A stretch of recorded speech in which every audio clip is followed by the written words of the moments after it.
Hello, dear Jitéros, Polish, Italian, all over the world. My guest in today's special episode is Dario Bacci, fourth degree black belt, president of Unione Italiana Jiu-Jitsu, and most importantly for today's conversation, head of Ocean Pro event. Hi, Dario. Great to have you in my show. Thank you, my friend. I'm really happy to be here. It's not actually fourth yet. I'm going to be fourth degree in August. In August. I Okay. have a few months left. Okay, so it's almost fourth degree. Yeah, Yeah. let's stick with that. Dario, let's start with basics. Let's start with the beginning. What is Ocean Pro? What is the idea behind it, and how it's different than other organizations' promotions?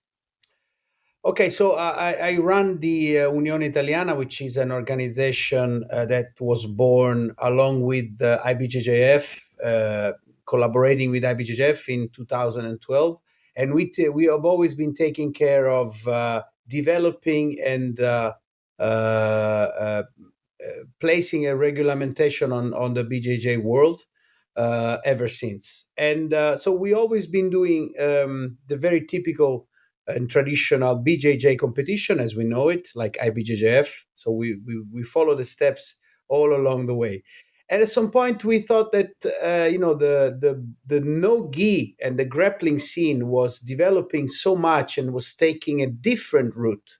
And so we've been watching this very closely, and we thought that we've been always been fascinated, also because these kind of events are more show orientated. So it's a different way of conceiving an event, and we've always been trying to be very professional in running an event. So we thought, okay, maybe we can take a chance and we can start, conceiving a different event, a more professional, more elite orientated event. So with athletes that are ready to you compete on a higher level, competing for some money, and so we started to nourishing this idea, working around it, and bit by bit we created basically what became what is now known as Ocean. We at the beginning was the rule set.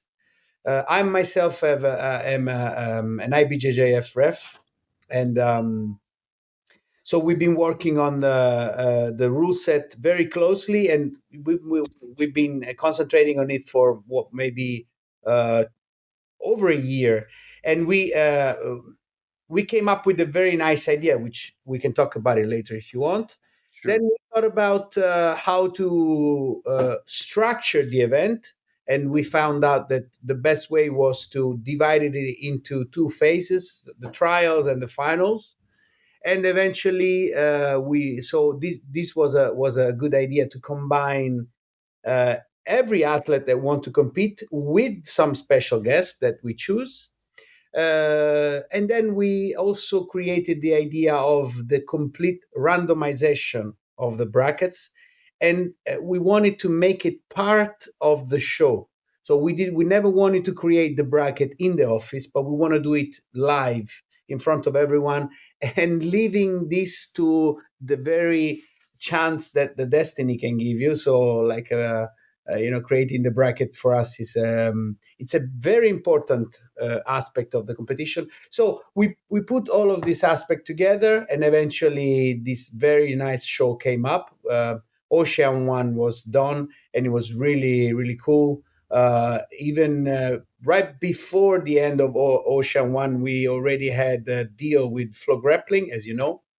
And so yeah, there is many aspects. So there is money involved, there is a very high professional profile to the event, and there is some particular aspect, and the rule set as well is very particular, so that it makes it for us something unique. We had around a 73% rate of submission in Ocean One, so which means that basically every 10 fights, an average of 7 or even more than that ended up in a submission, making it a very spectacular show. Yeah, definitely. Let's talk about the rules, because your claim is that you are the most dangerous grappling promotion in the world. You allow almost every technique that is banned anywhere, like neck cranks, slams, stuff like that. Is there anything that is banned, like besides of punches, of course? Micro articulation, like locks to the fingers and stuff like that. That's pretty much it. I mean, anything is allowed. But honestly, this is not very far from the top promotion. We just try to literally make it as real as it gets, honestly. Yeah. And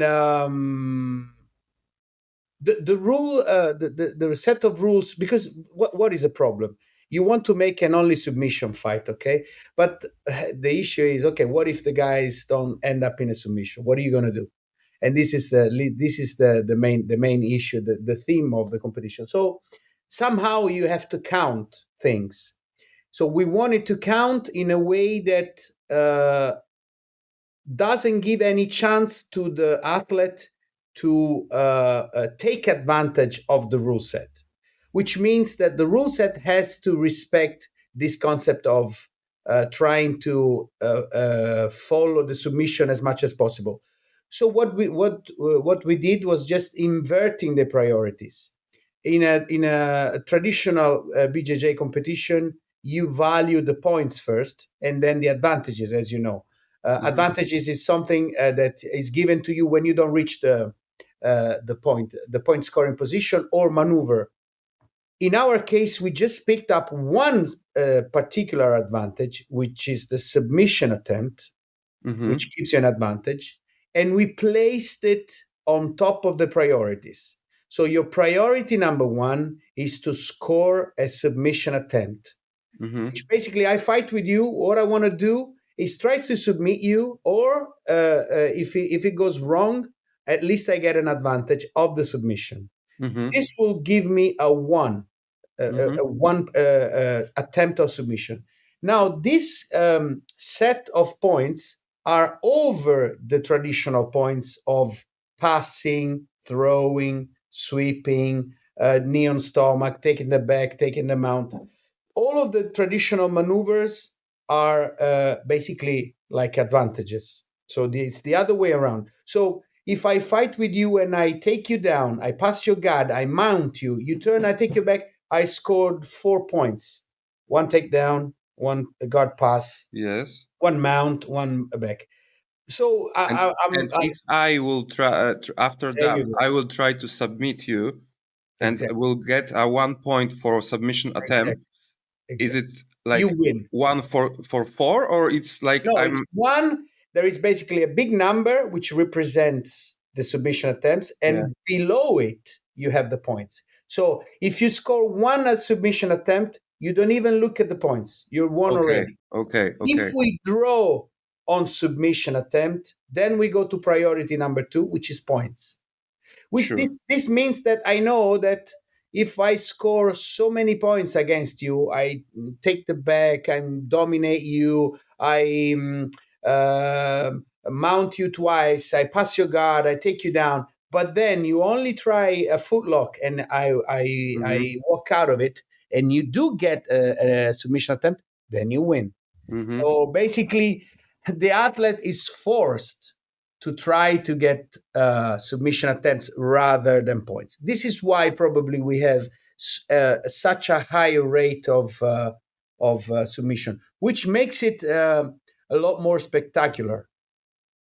Yeah, and so it seems like the only thing that could be, let's say, problematic is judge interpretation of how close to this how close it was to submit. It was really a good try.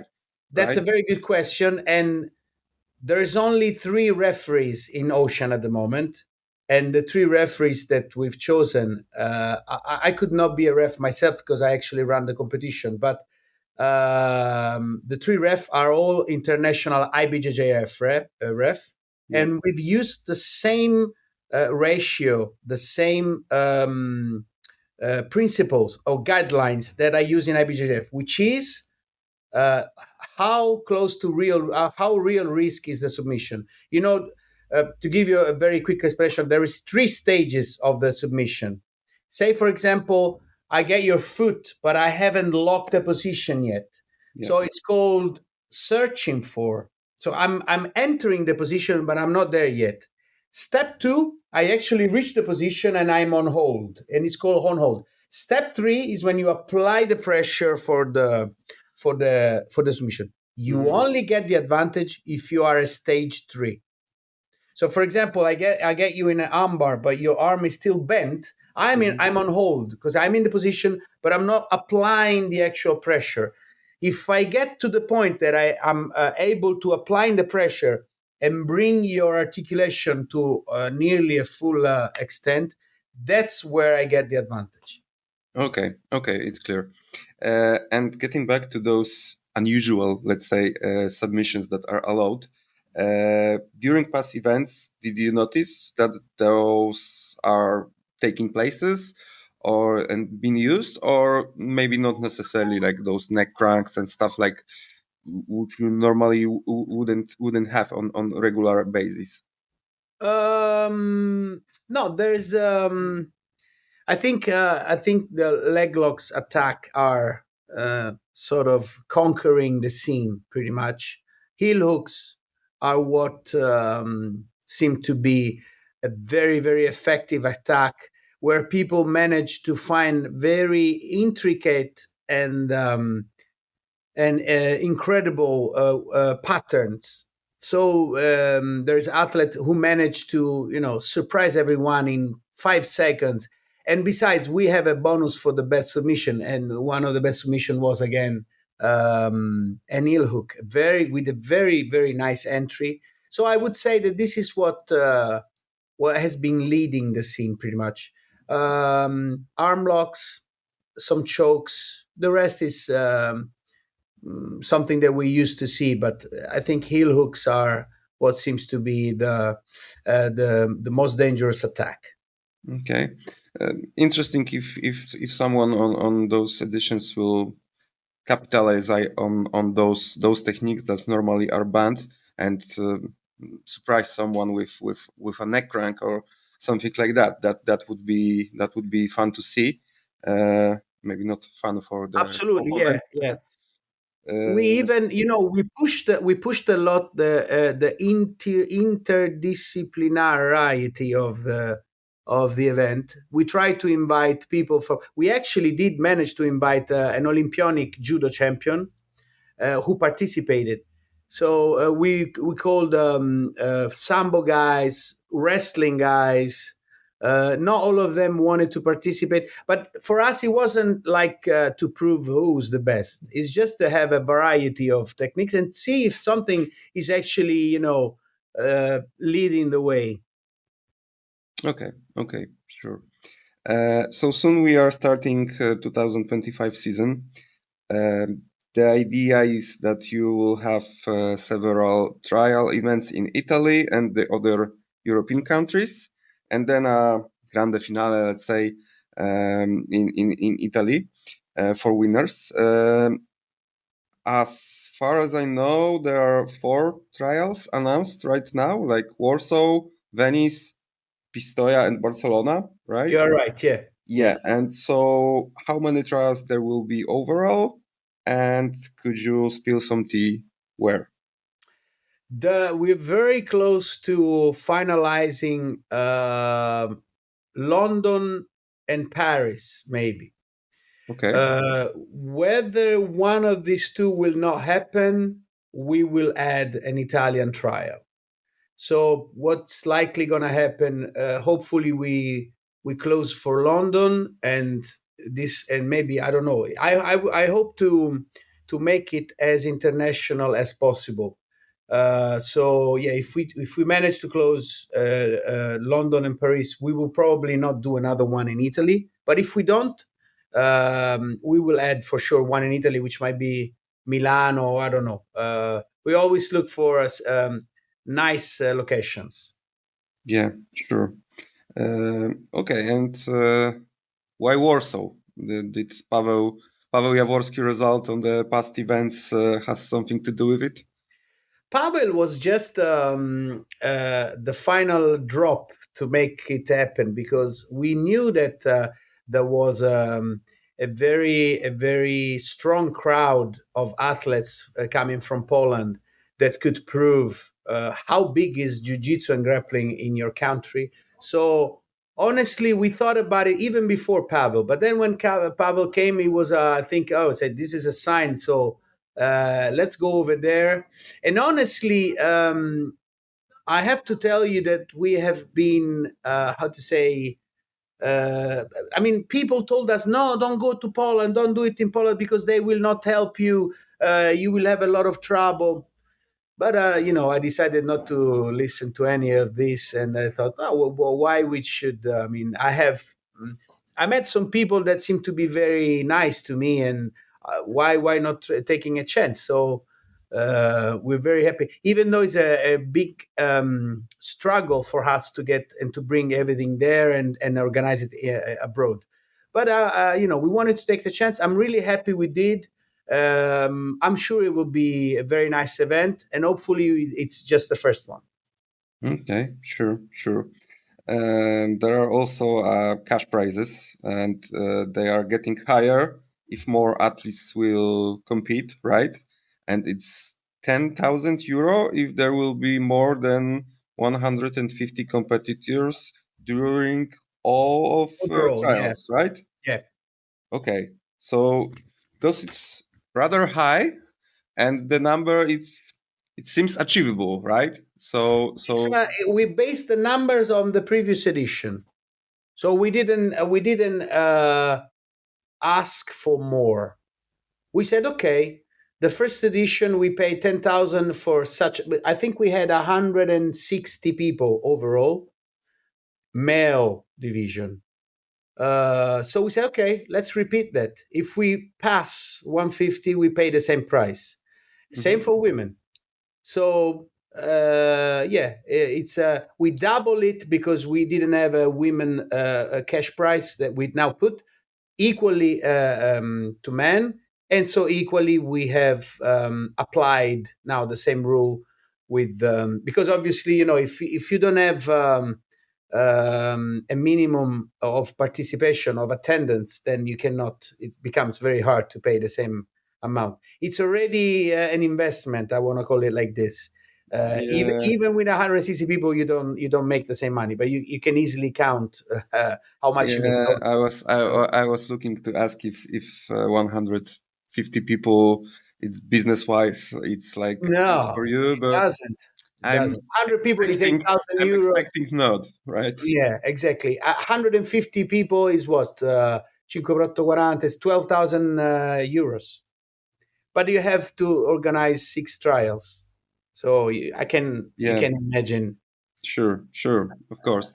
Yeah, there was also always a struggle here with international events with the euro, because it's kind of high if you Higher, yeah. count it by four for Polish competitors. But I checked the list, and the competitors are very tough pool of competitors. There is Paweł, of course. There is Nathan, who is also like a brown belt world champion.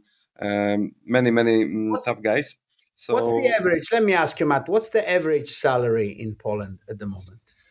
average salary, I A would guy working in a bank. He works in a I would company. say if you count it in euro, it's gonna be like 1,000 euro, Mm. maybe something like that. But it's of course it's more complicated because of the stuff and the prices, and but yeah, we'll manage. Hopefully, Ocean Pro will be glad with this event and show up next year. So all events will be streamed by Flow Grappling, right? How did you make Yeah, this connection, and was negotiations were tough? No, it was. It came naturally. Flow Grappling got in touch with us. I met Riccardo Amendolia, which is an amazing guy. It's very, very cooperative, very supportive. He's been helping us since day one, all the time. And at the beginning was just the finals. Then it seems like it worked out really well. So we decided to start promoting the event ever since the trials. So yeah, hopefully we get improving on and on. Yeah, sure. And besides, we added this very nice possibility for all the athletes to be taken for who's number one for whoever wins in ocean final. Yeah, it's news from last days, so it's, I would say, kind of huge thing for competitors, because who on WNO do you have like the best in the world? So it's really could be a thing. So yeah, and who was the last year winners? And will We had if Tariq. do they need to compete in trials, or they have a spot in the finals No, for no, being a we don't. champion? We have Lucas Lira in the heavy division, and he's going to be most likely a special guest in the new edition. He's got the title, so of course he needs to be there. And the lightweight was Tariq Opstock, so Yeah, most likely will be there too. sure. Great. And do you have a long-term goal for Ocean Pro, or are you focusing right now on 2025 season? This is a very good question because I mean, if I ask myself where do I see Ocean in 5 years, it's really hard to say because I'm a sort of a dreamer, to be honest, and building up and putting up such an enterprise like Ocean was somehow a crazy idea because you can tell by the numbers that it's hardly going to work, very hardly going to work. So for it to work, something must happen, something special. I don't know what special can happen. Honestly, flow grappling coming into the game was already something special. I could not expect. And honestly, there's already things that are surprising me. Even just the success that Pavel received after Ocean was incredible. I spoke to him and Marcin, his head coach, and they told me that after Ocean, he has completely changed, which makes me really happy because it means that Ocean is already proving something very big. Now, as far as money involved in this business, it's very complicated because there is no so many promotion.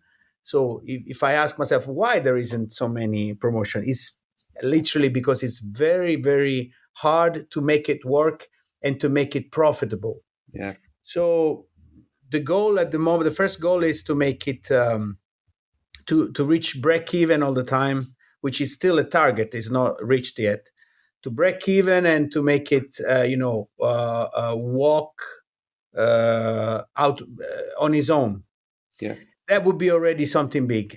My idea is to promote BJJ and grappling at the highest level possible, to give a great opportunity to athletes to become professional, which means to make money enough to live off of it and don't have to do it as a second job. And so everything that we're going to do is in order to create something that if you can manage to enter it, it's like a very, very a hugely smaller version of something like the UFC, to be so to speak. So something that can help you become a professional and become famous. And so and then in long term, probably is what we're going to achieve. through television, through promotion, showcasing the best athletes in the world. So this is the idea. Okay, sounds lovely. I need the help of everyone, man. We need the help of everyone. Yeah, sure. So I was happy to have this conversation to help to promote and hype up people for the next event. Unfortunately, we will have it online after the last call for registrations for Warsaw, because I believe it's Okay. tomorrow, and probably you're seeing this online after the not Christmas, like Easter. after Easter. So hopefully people get hyped up a little bit after our conversation. Check guys, check the stream on Flow Grappling from Warsaw. There will be some very tough fights, and register for the next events. Dario, do you have anything else to add? Now it's time for you. As far as the tournament, something that we didn't go through, but it's a funny thing that we are promoting a lot. As I mentioned to you, is the way we elaborate the brackets. So basically, we bought this machine from like a drawing machine for a lottery. So when the athlete comes, he picks a number, he chooses a number. The sequence of balls extracted are basically designing the bracket. So it's completely random, and it's a funny thing to watch because anything can happen. So I advise everyone to take a look at that, and that's why this is one of the reasons why we call it ocean, because it's like you fall in the ocean at night, and there's a very high sea, so you don't know what's swimming under you. What did you fall near to? And maybe you're lucky, maybe not. And apart from that, we hopefully give as much a show as possible. So it's going to be a night at very tough fights. Okay, fantastic, great. Looking forward to watch it. Dario, thank you very much, and hopefully event in Warsaw and rest of the events will go well, and we'll see each other again and again. Are you coming to see the show? We'll try. I will try. Okay, I can't be really sure if I manage, but it would be cool to be Okay. there. I hope to Yeah. see you there then. Yeah. Okay. Thank you so much, Matt. Thank you so much for your time and this opportunity. Thank you. Thank you. See you. Talk to you soon. Bye. Bye.